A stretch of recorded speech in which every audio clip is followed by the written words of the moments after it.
മകരം 1 മുതൽ 5 വരെ നടക്കുന്ന എഴുന്നള്ളത്ത്, ശരംകുത്തിയിലേക്ക് നടക്കുന്ന എഴുന്നള്ളത്ത് മാളികപ്പുറത്തമ്മയാണ് എഴുന്നള്ളുന്നത് എന്നും, അപ്പോൾ ശരംകുത്തിയിൽ കന്യയ്യപ്പന്മാരുടെ ശരം കണ്ട് ദേവി ഖിന്നയായിട്ട് തിരിച്ചെഴുന്നള്ളുന്നതൊക്കെയാണ് വിശ്വസിച്ച് വച്ചിരുന്നത്. ഇപ്പോൾ അവിടെ കളമെഴുത്തും പാട്ടും നടത്തുന്ന ആ അവകാശികൾ തന്നെ പറഞ്ഞിട്ടുണ്ട്, ശാസ്താവിന് അയ്യപ്പൻ്റെ എഴുന്നള്ളത്താണ് നടത്തുന്നത്, അത് മാളികപ്പുറത്തമ്മയുടെ എഴുന്നള്ളത്തല്ല എന്നും പറഞ്ഞിട്ടുണ്ട്. അപ്പോൾ സ്വാഭാവികമായിട്ടും ഇത് പന്തളം രാജകുടുംബമായിട്ട് ബന്ധപ്പെട്ടവർ പറയുന്നത് അത് അവരുടെ കുലദൈവമായ മധുര മീനാക്ഷി എന്നൊരു സങ്കല്പമുണ്ട്.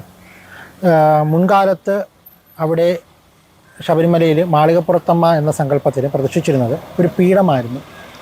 പിന്നീട് കാലങ്ങൾ കഴിഞ്ഞപ്പോൾ കണ്ണാടി ബിംബം പ്രതിഷ്ഠിക്കപ്പെട്ടു.